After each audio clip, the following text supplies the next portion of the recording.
Hello students. In my previous video I had discussed about the concept of the structure of nucleus. Okay, nucleus का structure discuss किया था. इसके different parts थे जो कि हमने डिस्कस किए थे. Now I am just repeating the concept again, so you can remind the concept and then I will discuss the next topic for later. ठीक है, तो सबसे पहले मैं डिस्कस कर रही हूँ इस वीडियो में न्यूक्लियस के द्वारा रिपीट करी ताकि जस्ट इन शॉर्ट कि आप उसको रिमाइंड कर सकें. ठीक है, तो न्यूक्लियस आपको बताया था कि मैं एक small spherical structure that is present in the somewhat centre of the cell, but in the plant cell it is side of the cell. आप पढ़ते हुए 8th में भी आपने पढ़ा था कि न्यूक्लियस होता है सेल में सेंटर में होता है, लेकिन अगर हम बात करें एक प्लांट सेल की तो प्लांट सेल में वैक्यूल का साइज इतना बड़ा है कि उसको पेरीफ्री पर यानी उसको किनारे पर पुश कर देता है. ठीक है, so we can say in plant cell nucleus is in the side of the cell. Nucleus is the structure just like the brain of the cell because it control the activity of the cell, क्योंकि वो हमारी activities को क्या करता है, control करता है. 4 parts मैंने आपको उसके डिस्कस किए थे. First part is nuclear membrane, आपको उसके बारे में बताया था. ठीक है, दूसरा कौन सा था, nucleolus. Third one is that nucleoplasm and fourth one is that chromatin. ठीक है, chromatin. I am repeating again diagram. The structure of nuclear membrane. Nucleus is surrounded by the double layer structure, double membrane structure. It is surrounded by membrane, double membrane structure that was the nuclear envelope or nuclear membrane, and it has pores. ये pores होते हैं. These was called the nuclear pores. क्या कहलाते हैं ये, nuclear pores. Suppose that ये nucleus का structure है, इसका इंटरनल इन्वायरमेंट है, तो यहाँ बाहर न्यूक्लियस से बाहर क्या होगा, ऑब्वियसली जो लिक्विड प्रेजेंट है that is called the cytoplasm. ठीक है, इस सेल के अंदर जो लिक्विड होता है that is called the cytoplasm. ठीक है, न्यूक्लियस और सेल बाउंड्री, मानो ये पूरी बाउंड्री ऐसे, तो न्यूक्लियस और बाउंड्री के बीच में जो लिक्विड प्रेजेंट होता है साइटोप्लाज्म कहलाता है. ठीक है, तो इन पोर्स की मदद से इनसाइड द न्यूक्लियस और आउटसाइड द न्यूक्लियस सब्सटेंसेस का क्या होता है, एक्सचेंज होता है. ठीक है, इसके अब जिस टाइप से सेल के अंदर एक लिक्विड है साइटोप्लाज्म, ठीक इसी प्रकार से आपको बताया था मैंने न्यूक्लियस के अंदर भी एक लिक्विड होता है that was called the nucleoplasm. ठीक है, और न्यूक्लियस के अंदर जैसे सेल के अंदर एक स्मॉल स्फेरिकल स्ट्रक्चर होता है that is called nucleus. Just like the nucleus के अंदर भी एक spherical structure that is called the nucleolus. ठीक है, ये बात हुई nucleolus. Nucleolus help in the formation of ribosome में हेल्प करता है बनाने में. ठीक है, इसके बाद हमने डिस्कस किया था कि न्यूक्लियस के अंदर थ्रेड लाइक स्ट्रक्चर का नेटवर्क होता है इंटेंगल्ड फॉर्म में. जैसे धागे होते हैं, धागे जैसे आपके धागे जैसे उलझ जाते हैं और फिर आपको उनको सुलझाना पड़ता है. जब आप सुलझाते हैं धागा सीधा हो जाता है, just like the thread like structures present होते हैं. These are the thread like structure made up of hereditary material DNA and protein. ठीक है, किस चीज के बने होते हैं ये धागे, डीएनए और प्रोटीन के. आपको बताया था मैंने डीएनए एक हेरिडिटरी मटेरियल है because it store the hereditary information of our body, जिसमें हमारी बॉडी की क्या होती है, हेरिडिटरी इन्फॉर्मेशन होती हैं, यानी हम. ठीक है, तो ये धागे किस चीज के बने होते हैं, thread like structure. This is made by the DNA and protein. DNA की full form deoxyribonucleic acid मैंने डिस्कस करी थी आपको. डीएनए की फुल फॉर्म दोबारा लिख रही हूँ मैं यहाँ पे, डीऑक्सी राइबो न्यूक्लिक एसिड. ठीक है, राइबो न्यूक्लिक एसिड. और प्रोटीन आपको बताई थी मैंने, प्रोटीन के बने होते हैं, लेकिन ये धागे जो हैं उलझे हुए रहते हैं बिफोर द सेल डिवीजन. ये condition that is called chromatin. क्या कहलाती है, क्रोमेटिन कहलाती है. This condition is before cell division. ठीक है, but when the cell divide, when cell starts to divide, जैसे ही सेल में डिवीजन शुरू होता है, ठीक है, जैसे ही when the cell start to divide, जैसे ही सेल में डिवीजन शुरू होता है, आपको मैंने बताया था कि ये सारे धागे खुल जाते हैं. ठीक है, जब धागे खुल जाते हैं so they all these fibres becomes condensed. ये सारे धागे कंडेंस हो जाते हैं, यानी क्रोमोसोम का कंडेंसेशन हो जाता है और धागे क्या होते हैं, थ्रेड लाइक स्ट्रक्चर, मोटा हो जाता है, स्ट्रेट हो जाता है, धागा स्ट्रेट हो जाता है एंड बिकम्स थिक. ऐसे थिक हो जाता है, कंडेंस हो जाते हैं ना, तो ऐसे थिक हो जाते हैं. ठीक है, ऐसे थिक हो जाते हैं and arrange. It means when the cell start to divide these thread-like structures becomes condensed हो जाते हैं. ठीक है, and becomes thick also, and becomes thick, धागा थिक हो जाता है, एंड स्ट्रेट, समझ आ रही बात, स्ट्रेट हो जाता है धागा, कैसा हो जाता है आपका, straight, and arranged in the form of pairs, and arranged in the form of pairs. किस में अरेंज हो जाते हैं, पेयर्स में। मैंने आपको ये बात बताई थी कि पेयर्स में अरेंज हो जाते हैं। तो अगर हमारी बॉडी में 46 क्रोमोसोम है तो पेयर्स में हमारे हो गए 23 पेयर्स, ठीक है। दूसरी बात, अगर मैं इस धागे को इस थ्रेड लाइक स्ट्रक्चर, तो अभी धागे की जो कंडीशन है दैट इज कॉल्ड क्रोमोसोम, ठीक है। अब चाहे बात तो धागा सुलझा हुआ चाहे धागा उलझा हुआ, एक ही बात है, ठीक है तो सेम बना हुआ है उसी मटेरियल का, डीएनए और प्रोटीन का। So the function of chromatin हो या द फंक्शन ऑफ क्रोमोसोम हो, it store heredity information because it is made up of DNA. किसका बना होता है, डीएनए का।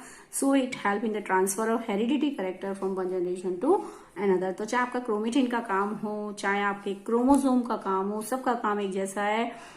It help in the transfer of hereditary characters from one generation to another. I am repeating the topic, ठीक है। जो slide थी आपकी प्रीवियस स्लाइड, उसका टॉपिक मैं रिपीट कर रही हूँ दोबारा, ठीक है बेटा, तो ताकि आपको समझ में आए अच्छे से और रिमाइंड हो जाए। अब अगर हम इस क्रोमोसोम का एक क्रोमोसोम को डीपली देखें तो एक जो क्रोमोसोम्स होता है, अभी मैंने बताया किसका बना होता है, डीएनए और प्रोटीन का। इट मीन्स ये पूरा धागा किसका बना है, डीएनए का, यानी this thread like structure is made up of DNA and protein, ठीक है। और डीएनए अभी मैंने बताया आपको कि जो डीएनए है it is the heredity material, ठीक है। क्योंकि ये जो हेरिडिटी मटेरियल है, इसका मतलब इसके पास हेरिडिटी इंफॉर्मेशन होती है, यानी this thread like structure that is made of DNA and protein. So it means it consists of the small segment. इसके पास छोटे छोटे स्मॉल सेगमेंट्स होते हैं, स्मॉल यूनिट्स होती हैं। इन छोटी छोटी स्मॉल यूनिट को मिलाकर क्या बनता है, डीएनए मॉलिक्यूल बनता है, बड़ा डीएनए मॉलिक्यूल। यानी इन स्मॉल सेगमेंट को हम क्या कहते हैं, जीन कहते हैं। It means gene is a small unit and DNA is a large unit. हम कह सकते हैं जीन जो होती है स्मॉल यूनिट है, ठीक है। और जीन के कॉम्बिनेशन से क्या बनती है, डीएनए बनता है। तो डीएनए जो है आपका लार्ज यूनिट है, लार्ज यूनिट, ठीक। तो जीन क्या होती है आपकी, जीन जैसे कि डीएनए है तो ये डीएनए छोटी छोटी स्मॉल यूनिट से बना होता है। इन स्मॉल यूनिट को कहते हैं gene. It means DNA is the it means genes are the segments of the DNA. Gene क्या होते हैं, डीएनए का क्या कहलाता है, सेगमेंट्स कहलाता है। Are the segments, these are the segments of DNA. हम ये भी कह सकते हैं डीएनए के छोटे छोटे पार्ट्स होते हैं, डीएनए के छोटे छोटे सेगमेंट्स होते हैं जिनको हम जीन कहते हैं। और हर जीन के पास क्या होती है, उस बॉडी का एक पर्टिकुलर ट्रेट स्टोर करता है। It means gene store the heredity information. हमारी बॉडी की हेरिडिटी इन्फॉर्मेशन एक किस पे होती है, जीन के पास। एंड एक पर्टिकुलर सेगमेंट, और we can say particular gene store the one particular trait. हर एक सेगमेंट एक पर्टिकुलर ट्रेट को स्पेसिफाई करता है, उसको कोड करता है। यानी आप देखेंगे पूरा डीएनए का धागा, ये डीएनए एक लार्ज मॉलिक्यूल है that is made by the small units and that was called gene. क्या कहलाती है, जीन। इट मीन्स कि gene is a small unit and DNA is the large unit, ठीक है। So gene are the small unit that consist of the heredity information of the body. वो structure है जिसमें हमारी बॉडी की क्या होती है, हेरिडिटी इंफॉर्मेशन होती है। दूसरी बात, हर एक जीन, हर एक सेगमेंट, ठीक है, एक पर्टिकुलर ट्रेट को स्पेसिफाई कराता है। फॉर एग्जाम्पल अगर मैं इसकी बात करूं, ये वाला सेगमेंट हेयर कलर के लिए, ये बॉडी के कलर के लिए, ये आंखों के कलर के लिए, ये चिन की शेप के लिए, हैबिट्स के लिए, ऐसे फॉर एग्जाम्पल हाथों की उंगलियों की शेप के लिए, नोज की शेप, इस टाइप से हमारे बॉडी के पर्टिकुलर ट्रेट्स होते हैं, हर एक जीन को स्पेसिफाई कराता है, उनको कोड करता है, ठीक है। So we can say genes, one gene is responsible for the one trait of the body, ठीक है। So genes are the small segments of DNA और small units of DNA which consist of the trait of which store the hereditary information of the body। यानी वो structure है जिसमें हमारी body की hereditary information होती हैं एंड यानी हमारी बॉडी के क्या होते हैं, ट्रेट्स होते हैं। So this is the character, ठीक है, this is the speciality of the gene.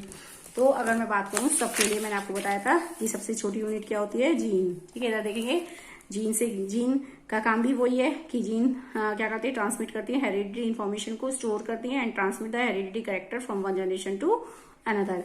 Gene किस में होते हैं, डीएनए का पार्ट है, तो काम वही है, डीएनए स्टोर हेरिडिटरी इन्फॉर्मेशन।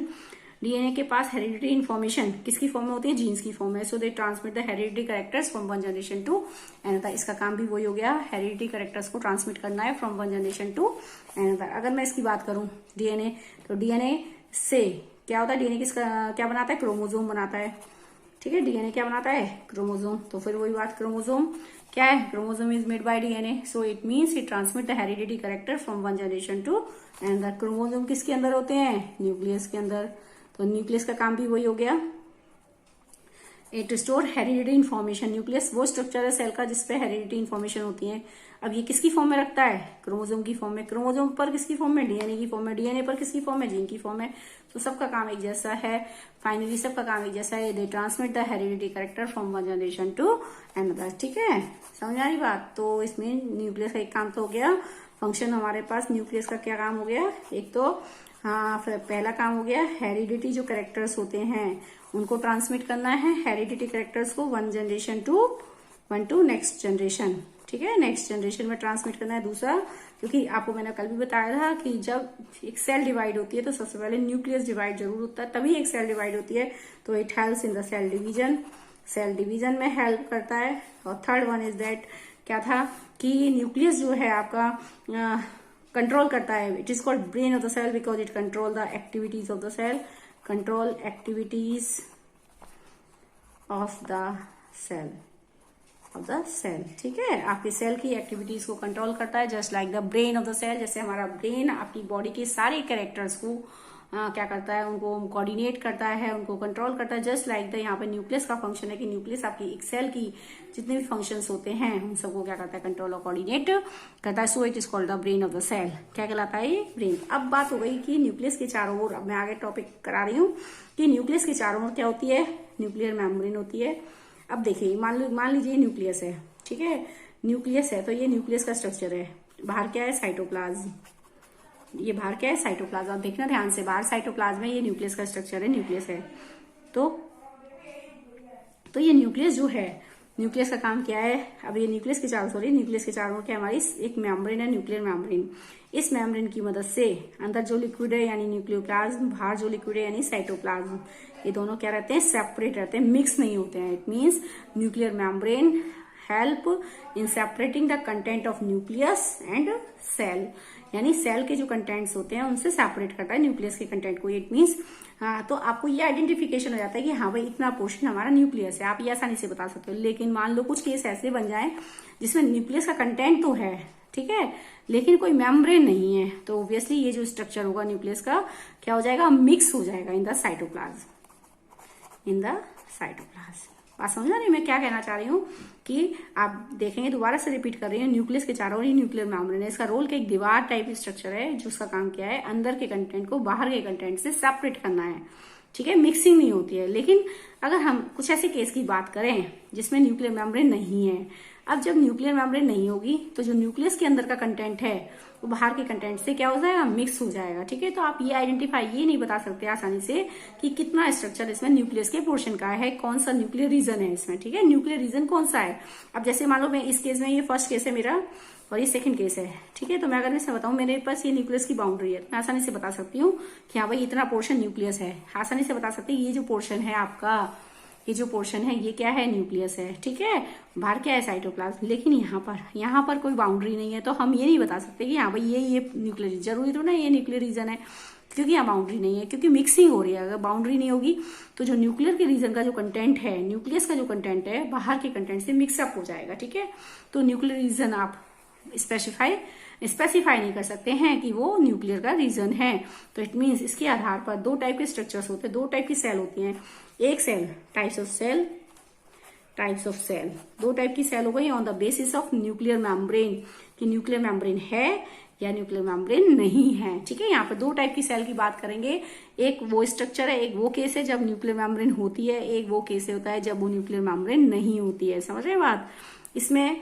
अब तो यहाँ पर जिस केस में न्यूक्लियर मेम्ब्रेन प्रेजेंट है, देखिए इसमें न्यूक्लियस मेम्ब्रेन प्रेजेंट है, एक वो केस हो गया जिसमें न्यूक्लियर मेम्ब्रेन प्रेजेंट होती है। इस टाइप की सेल को कहते हैं यूकैरियोटिक सेल, ऐसी सेल जिसमें न्यूक्लियस के चारों ओर न्यूक्लियर मेम्ब्रेन प्रेजेंट होती है, ऐसी सेल को हम क्या कहते हैं, यूकैरियोटिक सेल कहते हैं। और ऐसे ऑर्गेनिज्म जिसमें ये पाई जाती है, यूकैरियोटिक सेल पाई जाती है, उन ऑर्गेनिज्म को कहते हैं यूकैरियोट्स। क्या कहलाते हैं वो, यूकैरियोट्स कहलाते हैं, ठीक है। अगर मैं इस सेकंड केस की बात करूं तो यहाँ पर वो स्ट्रक्चर है जिसमें न्यूक्लियस का जो पोर्शन है, न्यूक्लियस का जो रीजन है वो मिक्सअप हो चुका है साइटोप्लाज्म के साथ because of the absence of the boundary, nuclear boundary. यहाँ पर न्यूक्लियर की बाउंड्री नहीं है, ठीक है। So there is no definite portion of the nuclear region, कोई एक डेफिनेट पोर्शन नहीं है यहाँ पर न्यूक्लियर रीजन का। So such type of cell in which nuclear membrane is absent, ऐसी सेल जिनमें न्यूक्लियर मेम्ब्रेन एब्सेंट होती है, this is called a prokaryotic cell. क्या कहलाती है? Prokaryotic cell. आपने 8th में पढ़ा था। तो दोनों में मेजर डिफरेंस क्या है? यूकैरियोटिक सेल वो होती हैं जिसमें न्यूक्लियस के चारों ओर न्यूक्लियर मेम्ब्रेन होती है, और यूकैरियोटिक सेल प्रोकैरियोटिक सेल वो स्ट्रक्चर है जिसमें न्यूक्लियस के चारों न्यूक्लियर बाउंड्री नहीं होती। So such type of cell is called prokaryotic cell and the organism are called prokaryotes and the organism are called prokaryotes. क्या कहलाते हैं ये? प्रोकैरियोट्स। तो न्यूक्लियर मेम्ब्रेन है या नहीं है, उसके आधार पर दो टाइप के सेल्स हो गई, एक यूकैरियोटिक सेल और एक कौन सी हो गई आपकी? प्रोकैरियोटिक सेल, ठीक है। यूकैरियोटिक सेल वो स्ट्रक्चर जिसमें न्यूक्लियस के चारों ओर न्यूक्लियर मेम्ब्रेन प्रेजेंट है, प्रोकैरियोटिक सेल जिसमें न्यूक्लियस के चारों ओर न्यूक्लियर मेम्ब्रेन प्रेजेंट नहीं है। ऐसे ऑर्गेनिज्म जिसमें यूकैरियोटिक सेल होती है वो यूकैरियोट्स कहलाते हैं, जिसमें प्रोकैरियोटिक सेल पाई जाती है वो प्रोकैरियोट्स कहलाते हैं, ठीक है। यूकैरियोट्स में आती है प्लांट की सेल, एनिमल की सेल एंड ह्यूमन बीइंग, ठीक है। प्रोकैरियोट्स की अगर मैं बात करूं तो इसमें आता है bacteria and blue green algae,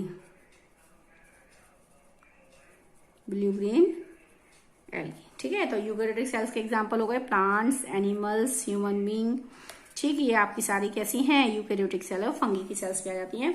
जबकि अगर मैं बात करूं प्रोकैरियोटिक सेल में, तो प्रोकैरियोटिक सेल के आपके एग्जांपल्स आते हैं bacteria and blue green algae, ठीक है। अब देखते हैं, अब आपके पास दो टाइप की सेल का रीजन हो गया, यानी प्रोकैरियोटिक सेल। अब मैं कुछ स्पेशल फीचर्स बताऊंगी यहाँ पर प्रोकैरियोटिक सेल के, ठीक है।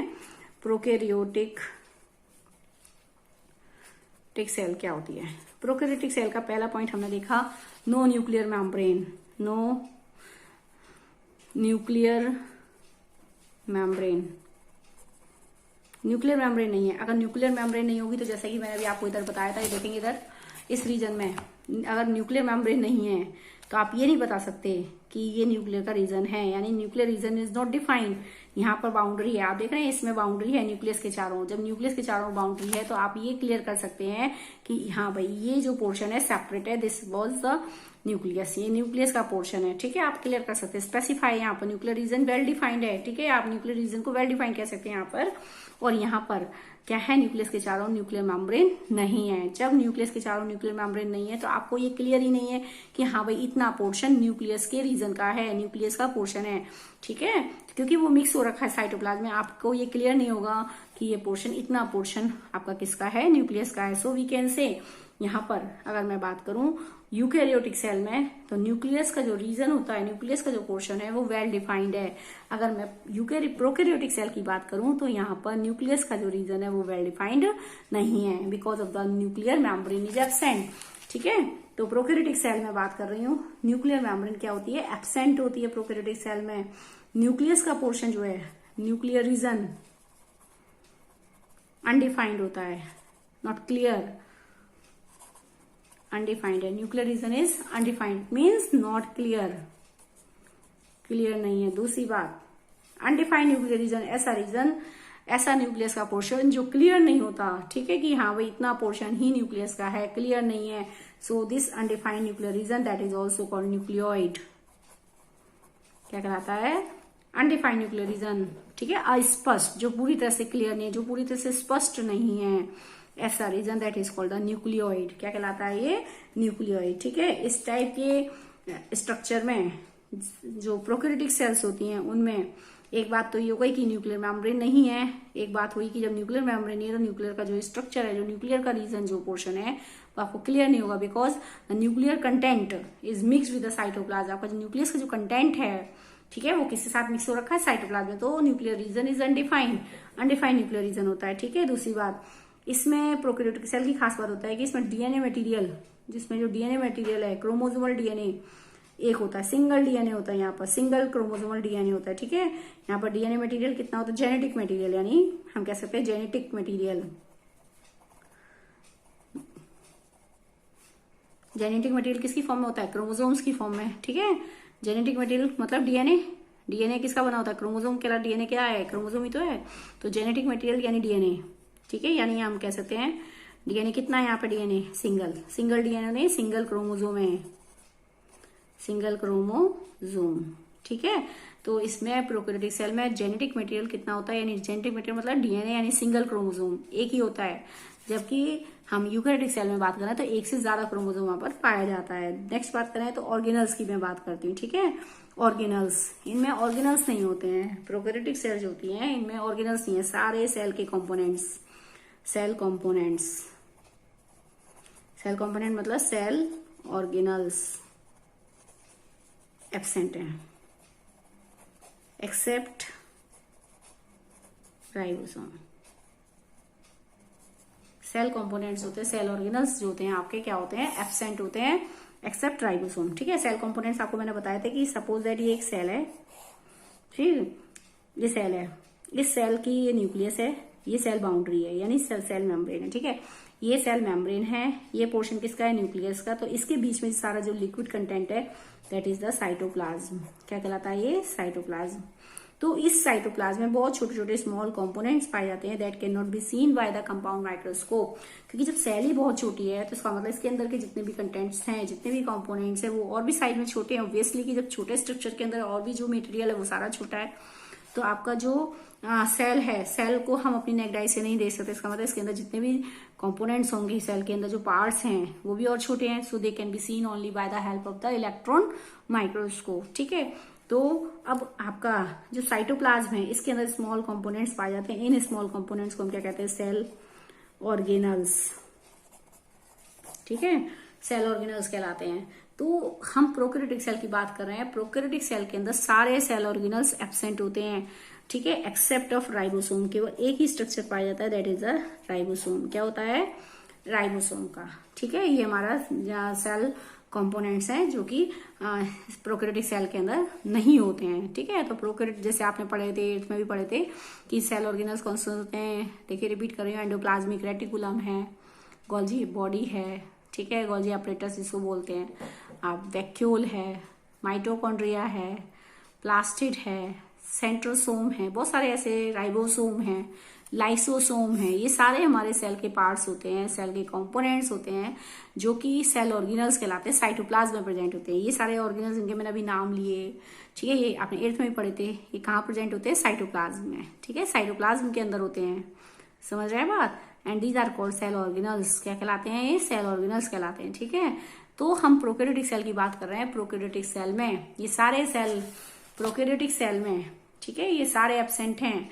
सारे सेल ऑर्गेनल्स एब्सेंट होते हैं, किसको छोड़कर? केवल एक राइबोसोम को छोड़कर, ठीक है। तो ये हमारी प्रोकैरियोटिक सेल। अब मैं प्रोकैरियोटिक सेल के बारे में आपको बता रही हूँ, डायग्राम देखेंगे इसमें। प्रोकैरियोटिक सेल का स्ट्रक्चर बैक्टीरिया बिलिग्रीन एल्गी में होता है जनरली। तो एक प्रोकैरियोटिक सेल मैं आपको बना रही हूँ, तो देखेंगे इधर एक प्रोकैरियोटिक सेल है। सपोज दैट ये इस टाइप की एक प्रोकैरियोटिक सेल है ये, ठीक है। ऐसे कैप्सूल एक स्ट्रक्चर होता है इसका। प्रोकैरियोटिक सेल, ये सेल वॉल होती है, सेल वॉल इनमें प्रेजेंट होती है। ये आपकी मोटी सेल वॉल हो गई, थिक सेल वॉल है ये आपकी, ठीक है। इसमें फिर एक बाउंड्री अंदर की तरफ होती है that is the cell membrane. ये सेल मेम्ब्रेन है, ठीक है, ये सेल मेम्ब्रेन आपकी। इसमें जो प्लाज्मा मेम्ब्रेन है, एक अंदर फोल्ड्स पाए जाते हैं। प्लाज्मा मेम्ब्रेन की फोल्डिंग होती है, इसको कहते हैं मीसोसोम। ये जो स्ट्रक्चर है फोल्डिंग का, फोल्डिंग्स ऑफ प्लाज्मा मेम्ब्रेन है, ये मीसोसोम कहलाता है। 3 नाम हो गए। अंदर की सेल मेम्ब्रेन, ठीक, ये सेल मेम्ब्रेन, ये रेड वाली, ये क्या हो गई? Cell wall. सेल वॉल बात करते हैं। अब क्योंकि इसमें न्यूक्लियस का पोर्शन, प्रोकैरियोटिक सेल ने बताया कि न्यूक्लियर मेम्ब्रेन नहीं होती है। जब न्यूक्लियर मेम्ब्रेन नहीं है तो न्यूक्लियस का जो रीजन है वो मिक्स हो गया साइटोप्लाज्म में। So we can say nuclear region is freely in the cytoplasm. यहाँ पे न्यूक्लियर रीजन क्या है? Freely present in cytoplasm because it mix in the cytoplasm, because it has not the nuclear membrane. क्योंकि इसमें क्या नहीं है? न्यूक्लियर मेम्ब्रेन नहीं है। जब न्यूक्लियर मेम्ब्रेन नहीं है न्यूक्लियस के पास, तो न्यूक्लियस का रीजन क्या है? अनडिफाइंड है, क्लियर नहीं है, ठीक है। जब क्लियर नहीं है so it is freely in the cytoplasm, ठीक है। और उस न्यूक्लियर रीजन में, उस न्यूक्लियर के रीजन में क्या होता है? एक ही सिंगल डीएनए मटेरियल होता है, that is it mean single chromosome. ऐसे सिंगल क्रोमोसोम बताएंगे ऐसे होता है, इस टाइप सिंगल क्रोमोसोम है, ठीक है। ये आपका सारा साइटोप्लाज्म है, ये सारा साइटोप्लाज्म है, ये सिंगल क्रोमोसोम है, that is called chromosomal DNA इसको बोलते हैं, क्रोमोसोमल डीएनए, जो कि एक सिंगल होता है। क्रोमोसोमल डीएनए सिंगल है, डबल स्ट्रैंडेड है, ठीक है। सिंगल क्रोमोसोमल डीएनए, इसके अंदर जो लिक्विड भरा हुआ है that is the cytoplasm, cytoplasm कहलाता है। अभी मैंने आपको बताया, यहाँ पर एक पॉइंट बताया मैंने अभी आपको कि इसमें सारे सेल कंपोनेंट्स यानी सेल ऑर्गेनल्स क्या होते हैं, एब्सेंट होते हैं, सारे सेल ऑर्गेनल्स एब्सेंट होते हैं, कोई भी नहीं पाया था। माइटोकॉन्ड्रिया, गोल्गी बॉडी कुछ नहीं होता एक्सेप्ट ऑफ राइबोसोम, किसको छोड़कर, केवल राइबोसोम को। राइबोसोम का स्ट्रक्चर इनके अंदर प्रेजेंट होता है, लेकिन राइबोसोम के जो पार्टिकल्स होते हैं वो छोटे होते हैं in comparison to eukaryotic cell. Eukaryotic cell के कंपैरिजन में राइबोसोम का जो स्ट्रक्चर है वो छोटा होता है। तो इनके अंदर अगर हम बात करें तो इसके अंदर जो राइबोसोम के पार्टिकल्स ऐसे स्प्रेड होते हैं, ठीक है, ये राइबोसोम के पार्टिकल्स हैं, ये ऐसे स्प्रेड होते हैं, ये राइबोसोम के पार्टिकल्स, ठीक है। इसमें साइटोप्लाज्म में स्प्रेड होते हैं and they are small in size in comparison to the eukaryotic cell. Eukaryotic cell से इनका साइज छोटा होता है। दूसरी बात कि ये जो क्रोमोसोमल डीएनए, जैसे यूकैरियोटिक सेल के अंदर न्यूक्लियस के अंदर, यूकैरियोटिक सेल में न्यूक्लियस के अंदर हेरिडिटी मटेरियल है, यहाँ पर जो है क्योंकि इसमें न्यूक्लियर मेम्ब्रेन नहीं है तो इसका जो हेरिडिटी मटेरियल है यानी सिंगल क्रोमोसोम की फॉर्म में होता है हेरिडिटी मटेरियल, ठीक है। तो देखो अगर हम इस सेल की बात करें, न्यूक्लियस जिसमें न्यूक्लियस वेल डिफाइंड है न्यूक्लियर मेम्ब्रेन की वजह से, तो इसका जो हेरिडिटी मटेरियल है कैसे होता है, क्रोमेटिन की फॉर्म में बताया था मैंने, क्रोमेटिन की फॉर्म में हेरिडिटी मटेरियल है, तो वो न्यूक्लियस के अंदर है। लेकिन अगर हम यहाँ बात कर रहे हैं इसकी, ठीक है, इसकी बात कर रहे हैं, इसमें क्या होता है क्योंकि न्यूक्लियर मेम्ब्रेन नहीं है तो न्यूक्लियस के अंदर जो हेरिडिटी मटेरियल होना चाहिए वो heredity material freely in the cytoplasm के अंदर फ्रीली होता है, ठीक है। दूसरी बात, इसका हेरिडिटी मटेरियल क्या है, क्रोमोसोम होते हैं, क्योंकि सिंगल होता है। हेरिडिटी मटेरियल मतलब डीएनए होता है, ठीक है। हेरिडिटी मटेरियल डीएनए जो कि किसकी फॉर्म में, सिंगल क्रोमोसोम की फॉर्म में, तो सिंगल क्रोमोसोम होता है यहाँ पर, that was called the chromosomal DNA. क्या कहलाता है ये, chromosomal DNA. It is freely in the cytoplasm, कहां पर होता है, फ्रीली इन साइटोप्लाज्म, ठीक है। ये बात हुई। सेल, इसके अंदर जो लिक्विड भरा हुआ है दैट इज कॉल्ड साइटोप्लाज्म, ठीक है। राइबोसोम, ये छोटे रेड कलर के पार्टिकल्स दिखाए मैंने, ये राइबोसोम पार्टिकल्स हैं, these are the ribosome particles, ठीक है। राइबोसोम ऑर्गेनल्स हैं ये, इनका साइज ये दोनों में पाए जाते हैं। यूकैरियोटिक सेल में यही वो स्ट्रक्चर है, यही वो सेल ऑर्गेनल है जो दोनों में होता है, प्रोकैरियोटिक में भी और यूकैरियोटिक में, ठीक है। प्रोकैरियोट्स में इनका साइज छोटा है, जबकि यूकैरियोट्स में इनका साइज बड़ा होता है इनसे, इनके कंपैरिजन में, ठीक है। एक चीज और, इसमें जो है एक ऐसे लंबे लंबे थ्रेड लाइक स्ट्रक्चर्स होता है, इनको कहते हैं फ्लैजिला, ऐसे होता है। इस धागे नुमा जो लंबे लंबे धागे से बनाए मैंने, ऐसे हेयर लाइक स्ट्रक्चर्स होते हैं, लॉन्ग थ्रेड लाइक स्ट्रक्चर्स होते हैं, इनको कहते हैं फ्लैजिला। फ्लैजिला कहलाते हैं प्लूरल में। अगर मैं सिंगुलर एक बनाऊंगी, सिंगल एक थ्रेड लाइक स्ट्रक्चर बनाऊंगी, इसको फ्लैजिलम कहते हैं। यानी फ्लैजिला इज फ्लैजिला और फ्लैजिलम में अंतर क्या है, फ्लैजिला जो होता है वो प्लूरल में यूज होगा, और फ्लैजिलम का जो वर्ड है, फ्लैजिलम सिंगुलर में यूज होगा, ठीक है, सिंगुलर वर्ड है ये।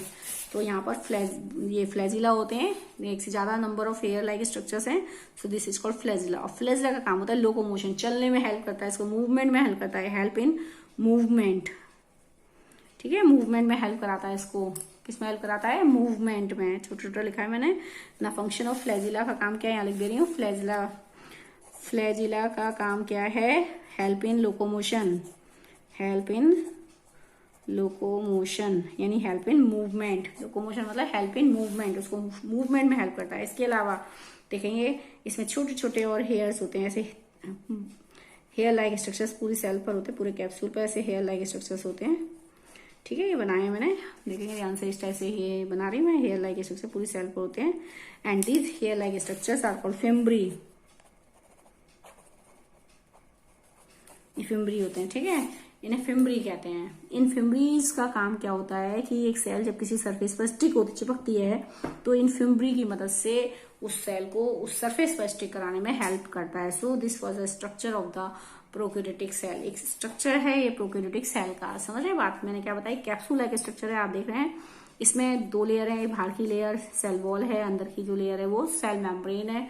सेल मेम्ब्रेन के अंदर फोल्डिंग होती है, स्ट्रक्चर कहलाता है मीसोसोम, जो कि सेल आपके हेल्प करता है। इसमें प्रोकैरियोटिक सेल में सेलुलर रेस्पिरेशन वगैरह में हेल्प करता है, ठीक है।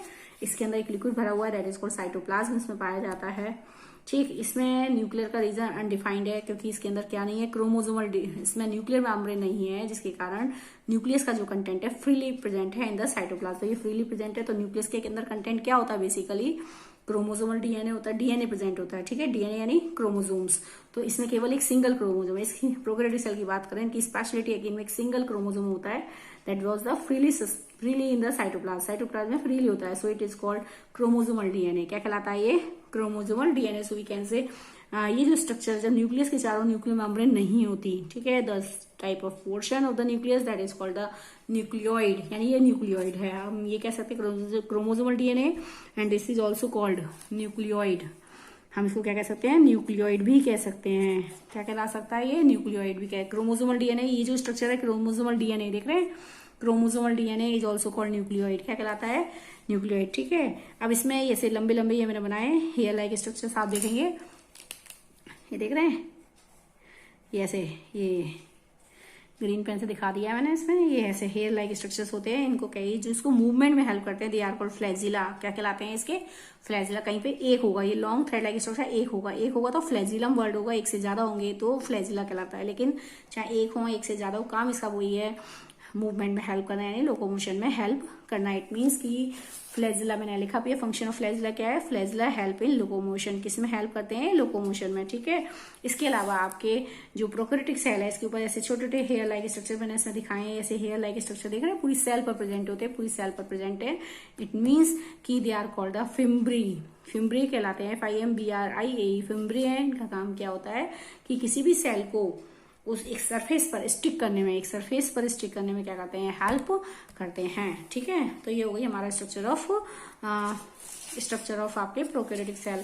तो अगर मैं यहाँ पे बात करती हूँ यूकैरियोटिक सेल के एक स्ट्रक्चर की, तो हम लेंगे यूकैरियोटिक सेल का। अगर मैं स्ट्रक्चर दिखाते हैं तो यूकैरियोटिक सेल में क्या पॉइंट्स आ जाएंगे आपके, देख लेते हैं एक बार। यूकैरियोटिक सेल का स्ट्रक्चर जो है आपका हो जाएगा, फीचर्स जो हो जाएंगे हमारे, features of eukaryotic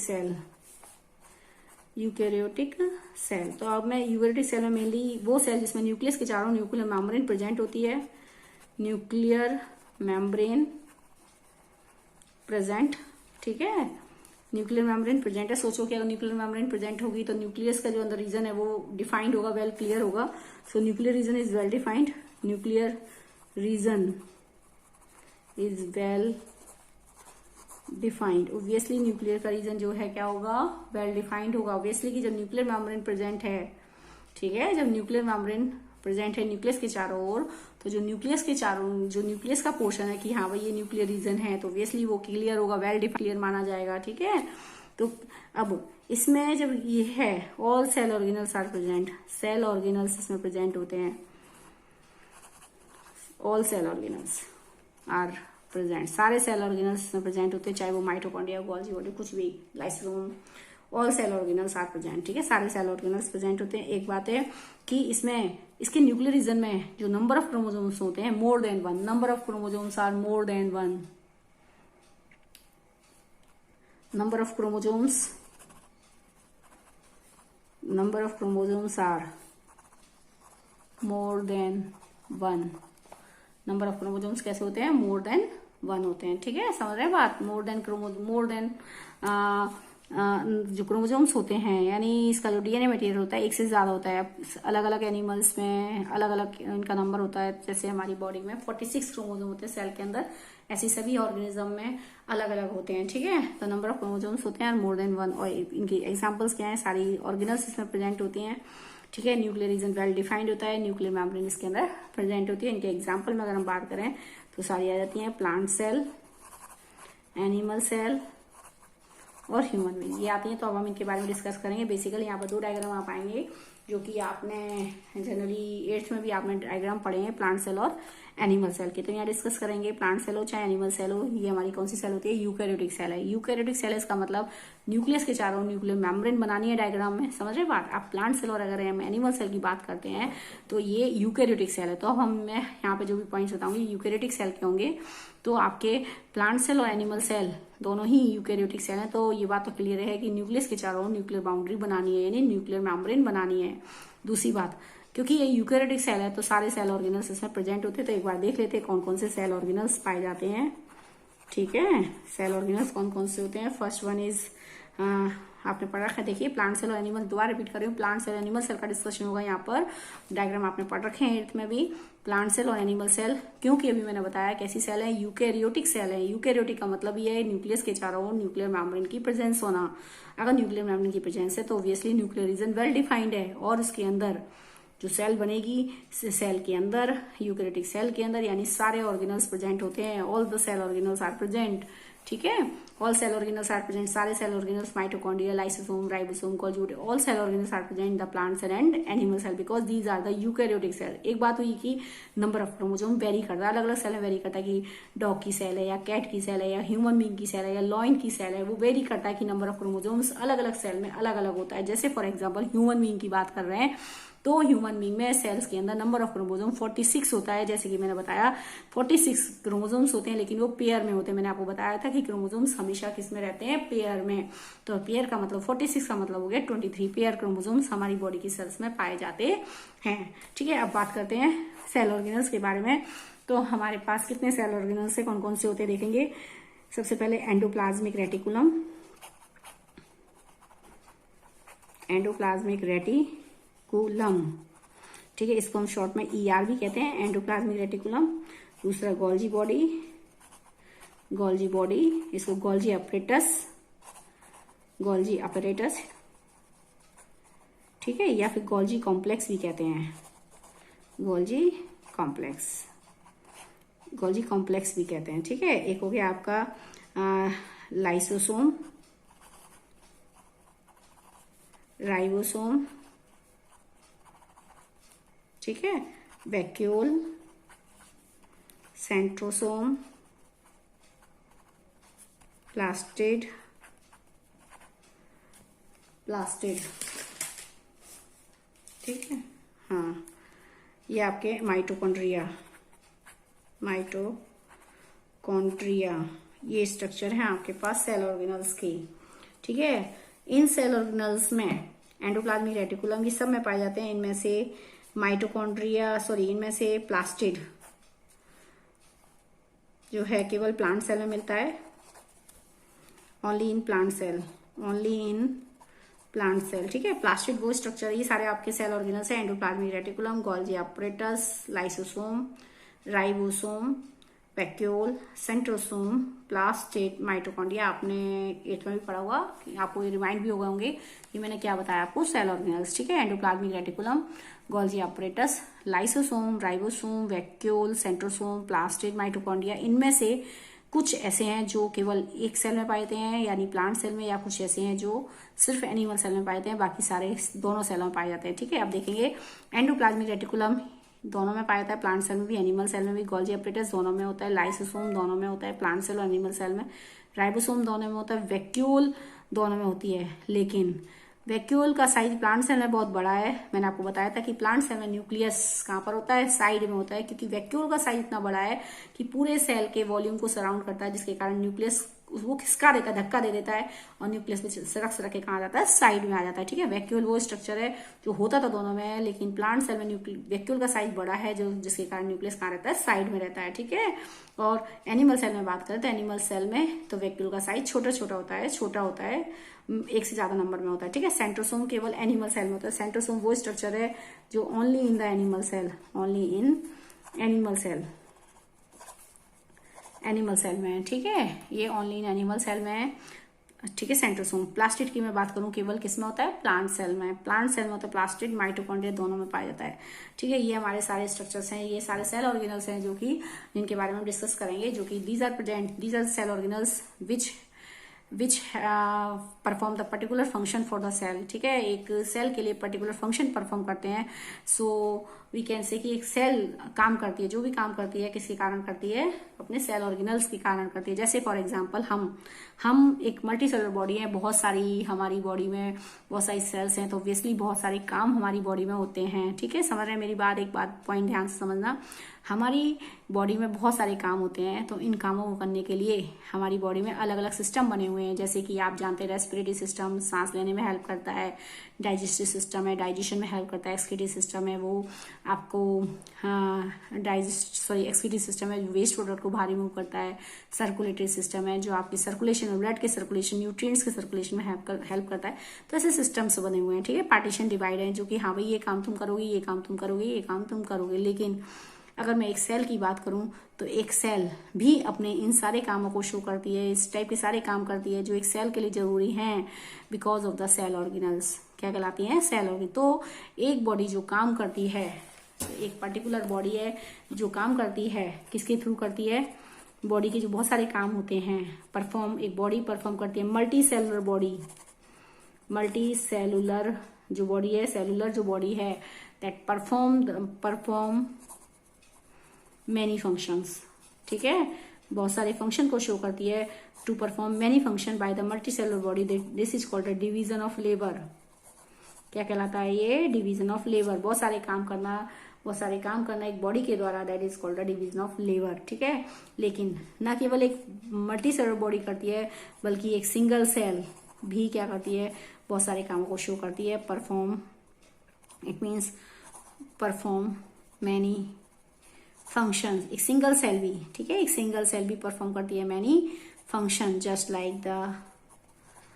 like multicellular body, एक मल्टी सेलुलर बॉडी की तरह कहना चाह रहा है वो कि एक सिंगल सेल भी क्या करती है, परफॉर्म मैनी फंक्शन, बहुत सारे काम करती है, यानी वो भी डिवीजन ऑफ लेबर शो करती है, यानी डिवीजन ऑफ लेबर का मतलब परफॉर्म मैनी फंक्शन। तो एक सिंगल सेल भी परफॉर्म मैनी फंक्शन, बहुत सारे काम शो करती है, just like the multicellular body, एक मल्टी सेलुलर बॉडी की तरह। So we can say single cell भी क्या कहलाती है, सिंगल सेल भी क्या होती है, उसमें डिवीजन ऑफ लेबर पाया जाता है। It means it perform many function just like the multicellular body. तो एक सिंगल सेल अपने काम, देखिए एक मल्टी सेलुलर बॉडी अपने काम कर रही है क्योंकि उसमें ऑर्गन और ऑर्गन सिस्टम है, ठीक है, ऑर्गन ड्यू टू किसकी वजह से कर रही है वो, ऑर्गन और ऑर्गन सिस्टम है इसके पास, ठीक है, ऑर्गन और ऑर्गन सिस्टम इसके पास है, तो वो मल्टी सेलुलर बॉडी अपने काम कर रही है। जैसे एक मल्टी सेलुलर बॉडी है, ठीक है, वो अपने काम किसकी वजह से करें, हम अपने काम किसकी वजह से करें कि हमारे पास ऑर्गन और ऑर्गन सिस्टम है। अब सिंगल सेल है, वो तो एक सिंगल सेल है, समझ रहे बात, उसके पास तो कोई ऑर्गन सिस्टम नहीं है, तो फिर वो इतने सारे काम कैसे करती है, because of the due to the, it means एक single cell perform many function, बहुत सारे काम शो करती है। It means it also show division of labour, वो डिवीजन ऑफ लेबर शो करती है due to their cell organelles, ठीक है, समझ रहे हैं बात। इट मीन्स सिंगल सेल, एक सिंगल सेल भी क्या करती है, यानी एक सिंगल सेल, इधर देखेंगे एक सिंगल सेल है जो कि परफॉर्म करती है many function. So we can say a single cell जो होती है, it means we can say single cell also show division of labour, यानी एक सिंगल सेल भी डिवीजन ऑफ लेबर शो करती है due to their cell organelles. एक cell अपने काम करती है, एक सेल है जो अपने काम करती है, किस वजह से करती है अपने से, हम किस वजह से अपना काम करते हैं, क्योंकि हमारे पास क्या है, ऑर्गन सिस्टम है, तो हम अपने काम को कर पा रहे हैं। तो एक सिंगल सेल भी अपने काम को कर पाती है जैसे हम करते हैं, यानी single cell also can survive because of the function, because it shows the different function just like the multicellular body, because a single cell consists of the cell organelle, क्योंकि एक सिंगल सेल क्या होती है, उसके पास क्या होते हैं, cell organelles होते हैं, ठीक है, सिंगल सेल के पास सेल ऑर्गेनल्स की वजह से वो भी just like multicellular body की तरह सारे कामों को शो करती है। It means we can say single cell also show the division of labour, यानी सिंगल सेल के अंदर क्या पाया जाता है, डिवीजन ऑफ लेबर, ठीक है। So division of labour show करती है, यानी it means single cell show the many functions because of the cell organelles, अपने सेल ऑर्गेनल्स के कारण वो बहुत सारे काम करती है, एक बात हुई, ठीक है। इसके बाद आगे बात करते हैं नेक्स्ट टॉपिक है आपकी तरफ, नेक्स्ट जाता है कि एंडोप्लाज्मिक रेटिकुलम मैं डिस्कस करूंगी। एंडोप्लाज्मिक रेटिकुलम वो स्ट्रक्चर है, ठीक है, एंडोप्लाज्मिक रेटिकुलम पे बात कर रहे हैं। तो देखते हैं, I hope so you will understand the topic. अब बात करेंगे, देखिए सेल ऑर्गेनल्स सब मैंने अभी आपको बताए, endoplasmic reticulum, Golgi apparatus, lysosome, ribosome, vacuole, centrosome, plastid और माइटोकॉन्ड्रिया, ये हमारे सेल ऑर्गेनल्स है जिनके बारे में मैं कल की वीडियो में कल डिस्कस करूंगी इनमें से कुछ टॉपिक्स, ठीक है। तो आपके इनमें से जो प्लास्टिड्स होते हैं सारे सेल ऑर्गेनल्स में से कुछ तो एक प्लांट में होते हैं, कुछ एनिमल में, कुछ ऑर्गेनल्स है जो कि दोनों में पाए जाते हैं। जैसे प्लास्टिड होता है केवल प्लांट सेल में, सेंट्रोसोम होता है केवल एनिमल सेल में, बाकी सारे ऑर्गेनल्स दोनों में पाए जाते हैं, प्लांट सेल में भी और एनिमल सेल में, ठीक है। I hope so you will understand the topic and the about the division of labour. Division of labour के बारे में आप समझ गए होंगे। डिवीजन ऑफ लेबर का मतलब क्या होता है, मैनी फंक्शन, बहुत सारे काम शो करना जो किसकी वजह से किए जाते हैं, बहुत सारे, एक मल्टी सेलुलर बॉडी शो करती है अपने ऑर्गन सिस्टम की वजह से। लेकिन जस्ट लाइक एक मल्टी सेलुलर बॉडी बहुत सारे काम करती है, तो एक सिंगल सेल भी होती है जो कि अपने बहुत सारे काम शो करती है, just like the multicellular body की तरह ही अपने काम करती है। It means it also show the many function, वो भी एक बहुत सारे परफॉर्म करती है many functions. It means single cell also show the division of labour, एक सिंगल सेल में भी क्या पाया जाता है, डिवीजन ऑफ लेबर पाया जाता है। किस वजह से सिंगल सेल काम करती है, क्योंकि उसके अंदर क्या होते हैं, सेल ऑर्गेनल्स होते हैं, यानी सेल कंपोनेंट्स होते हैं। जैसे कि फॉर एग्जांपल एक घर है, अगर उसमें बहुत सारे लोग रहते हैं, 10 लोग रहते हैं, और एक घर है जिसमें एक ही पर्सन है, तो वैसे 10 लोग जो है मिलकर खाना, 10 लोग के घर में भी सब में रोटी सब्जी सब बनेगी, ठीक है। और जो एक जहां पर एक बंदा रहता है वहां पर भी एक रोटी सब्जी सब बनाएगा, ठीक है। तो वो किस वजह से काम, तो वो जो 10 लोग मिलकर वहां पे मिलकर काम कर रहे हैं तब काम हो पा रहा है, ठीक है। और जहां पर एक पर्सन रहता है वो भी उन सारे कामों को शो करता है। इट मीन्स कि वो भी डिवीजन ऑफ लेबर शो करता है, ठीक है। I hope so you will understand the topic about the division of labour and the difference between the eukaryotic and prokaryotic cell and about the names of the cell organelles. Now in later I discuss about the concept of the cell organelles. If you have any doubts regarding my topics, then you ask me then in the comment section. Thank you and have a nice day.